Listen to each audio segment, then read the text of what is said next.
नमस्कार, मैं संयोग हूं और फार्मिंग विद संयोग में आपका बहुत बहुत स्वागत है।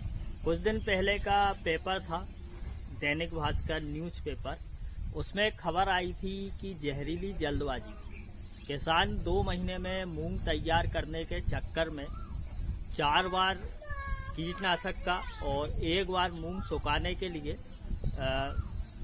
जहर का छिड़काव करता है। एक खबर ये है। तो बहुत सीधे शब्दों में मैं आपको बताना चाहता हूँ कि हमने हमारी मूंग में 3 दवाई के छिड़काव किए। तीनों मैंने वीडियोस आपको दिखाई और उसके बाद में एक छिड़काव किया था हर्बिसाइड का, मतलब हर्बिसाइड को मिला के 3 छिड़काव थे। और जिसमें से जो मेन जो हमारी कीटनाशक थी, जैसे कुछ लोग कोराजन का नाम चलाते हैं और कुछ लोग फेम का नाम चलाते हैं, इसी तरह से जो हमने मेन कीटनाशक चलाई थी वो वज्र चलाई थी, जो कि एक जैविक प्रोडक्ट था, बिल्कुल टोटल जैविक प्रोडक्ट था वज्र। तो मैं सीधे सीधे आपको बताना ये चाहता हूँ कि किसान अपनी फसल में वो डालेगा जो सस्ता होगा और अच्छा होगा। और जहाँ तक होगा, अब ये जो मूंग हम लोग उगा रहे हैं, ऐसा तो है नहीं कि इसको हम खाएंगे ही नहीं। मूंग तो ये जो उगा रहे हैं ये हम ही खाएंगे, जो गेहूं उगा रहे हैं वो भी हम किसान लोग ही खाएंगे, जो भी धान उगा रहे हैं वो हम किसान लोग खाएंगे। अगर इसका असर होना होता, इस जहर का असर होना होता है, या जहर से कुछ लोग कहते हैं कैंसर होता है, होना होता तो सबसे ज़्यादा ये दिक्कत पहले किसानों को होती, उसके बाद में जो ऑर्गेनिक सामान खरीद के खाते हैं उनको होती। तो ऐसा कुछ भी नहीं है। ये जो दवाइयाँ हम डालते हैं हमारे खेत में, ये सिर्फ वही दवाइयाँ डाली जाती है जो कि कम से कम दिन में असर कर दे और उसका असर समाप्त हो जाए। जैसे पहले एक दवाई चलती थी, इंडोसल्फान नाम था जिसका, उसका असर बहुत दिनों तक रहता था, फसल में पड़ा रहता था। तो उस दवाई को सरकार ने बैन कर दिया। इसका मतलब एक ये भी है कि सरकार भी उन्हीं चीज़ों को निकालती है या बनाती है, या प्रोडक्ट मार्केट में क्या बोलते हैं, जो साइन करके लॉन्च करना बोलते हैं, क्या बोलते हैं, उसी को देती है, उसी प्रोडक्ट को देती है जो कि ज़्यादा लोगों के लिए नुकसानदायक ना हो। तो भाई साहब, ऐसा कुछ भी नहीं है। आप चाहें तो मेरी मूंग की वीडियोस देख सकते हैं, धान की वीडियोस देख सकते हैं। कम से कम कीटनाशक में, कम से कम फफूंदनाशक में किसान अच्छे से अच्छा प्रोडक्शन लेना चाहता है, और किसान खुद भी यही चाहता है कि वो बेमतलब की अनर्गल जो दवाइयाँ हैं ज़्यादा दिन तक असर करने वाली, वो अपनी फसलों में नहीं डालें।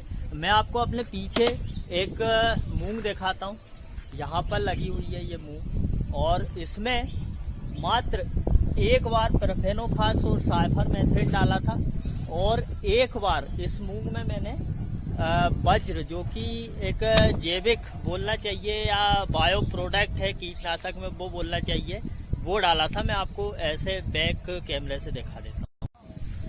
ये देखिए आप, ये सिर्फ इसमें 2 पानी हुए हैं। एक पानी उगाने वाला है इस मूंग में, और एक पानी उगाने के बाद में हमने उसके 25 दिन बाद दूसरा पानी दिया था, और सिर्फ 1 बार की दवाई का छिड़काव हुआ है इसमें। 2 बार की कोई कीटनाशक वगैरह कुछ भी नहीं डाली है। 1 बार की दवाई में ये मूंग के पौधे की हाइट इतनी है, आपको पूरे खेत में दिखा देता हूँ, एक जैसी मूंग लगी हुई है। और तीसरा पानी अगर हमारा मन होगा तो हम देंगे इसमें, नहीं तो नहीं देंगे।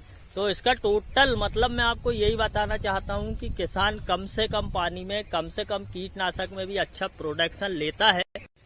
ये तो क्या है, बताने वाले जो न्यूज़ वाले रहते हैं या कुछ भी बकवास करने वाले रहते हैं, ये बताने वाले सिर्फ और सिर्फ वो बताते हैं जो कि लोग पढ़ना पसंद करते हैं।